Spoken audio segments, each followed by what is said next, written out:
Howdy crew, got part of an unboxing today for the welding rig. Let's get to it. Howdy crew, I'm William Morris, President and CEO of the Welding Cowboy Corporation, certified licensed welder and owner-operator of a welding rig based out of Los Angeles, California. On here I'll be going over welding knowledge, what it's like to own and operate a welding rig, welding blueprints, welding math, welding equipment, and so much more. Welcome to the channel. I'm William Morris, the Welding Cowboy. Alright, so a little bit of an unboxing with a bit of an explanation as well. This is a Forney 220 AC/DC TIG machine. So y'all can see that it is 220 AC/DC, and it can do stick as well, but its main purpose for the rig is TIG welding. I made a bit of a mistake when I ordered the Trailblazer. It's not necessarily a mistake on the machine itself. It's just when I was reading the spec sheet, it clearly says DC TIG. I don't know why, but I could have sworn it did AC TIG as well. Again, it doesn't say that on there. No one told me it did that. Just for some reason, I was going over some different spec sheets for the Miller Trailblazer 330 Air Pack that for some reason I thought it did AC TIG, so I can do aluminum. Well, once I was getting some aluminum out just to make sure it did the AC part, there was no setting for AC TIG. And I mean, how about that? A DC machine not having AC TIG kind of figures. So that was my fault. I'm not blaming anyone. There's no one out there to blame, just myself on that one. I could have sworn it said AC TIG on there, which it doesn't. It does not. And just for some reason, I thought it did. I must have been looking at some other spec sheet and just going through different machines as I was, and I thought this one was the one that also had AC TIG. Regardless, it doesn't. The Forney 220 AC/DC machine is what I just picked up at MPB Welding Supplies. They had it in stock. I was debating between this or Miller because I would like to stay all Miller. The Miller machine would have been more expensive and it wouldn't have been able to do as thick of material on AC. The Miller machine would have been able to do about a 1/4 inch, whereas the Forney 220 can do a 1/2 inch aluminum.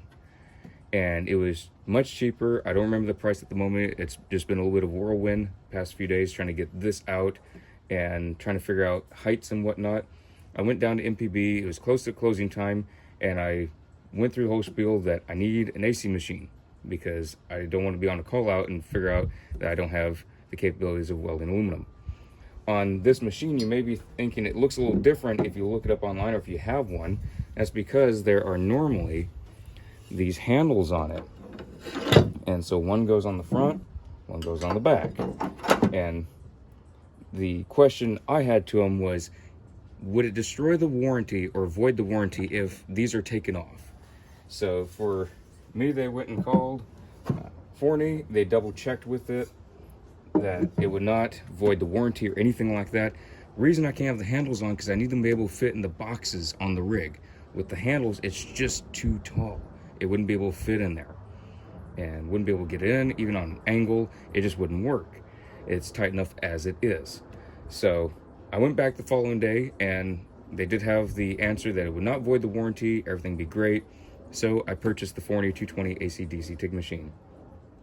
It does do stick, but obviously the Trailblazer can do stick on much better capabilities than what this can offer. So this is just primarily for AC TIG. You can also do DC TIG. It does come with a foot pedal. I was fine with the scratch start of the Miller Trailblazer 330 Air Pack. I've done scratch start. Obviously, I prefer the foot pedal, but I figured, there's less stuff to have to worry about in the rig. Well, since I need this, might as well get the foot pedal. It comes with it.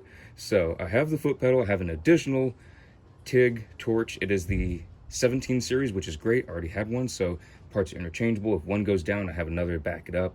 That is fantastic. Again, my fault on this. I don't know why. I really do not know why I thought the Miller Trailblazer 330 Air Pack could do AC TIG.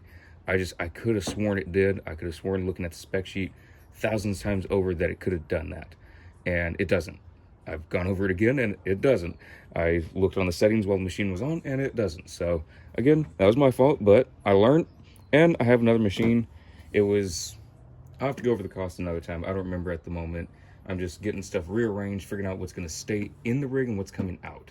because everything's already packed in there. I know there hasn't been a rig tour yet. That will be coming up. Still trying to figure out where everything's going to fit nice and neat. This I want in the rig at all times, because if I get called out at 2 in the morning to be TIG welding aluminum, I want to be able to do that.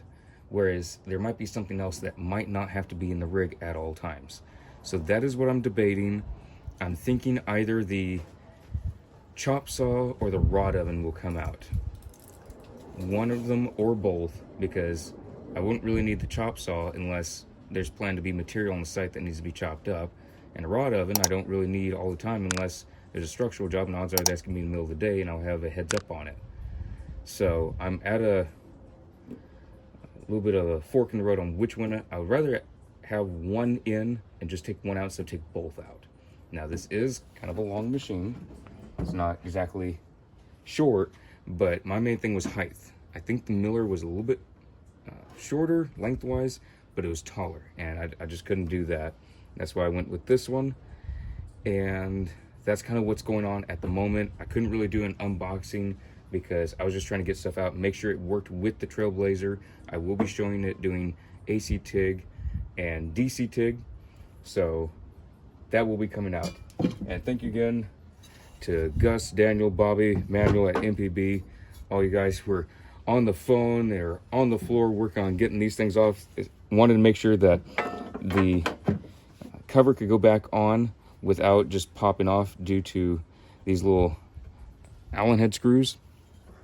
So they put it back on for me, and they did say I'd have to go get some washers, and I did, just so that the cover doesn't pop off. As you can see, some of the Allen heads, they kind of go through, they don't hold it on there, but reason being is because this was on there and that whole thing was holding the cover on.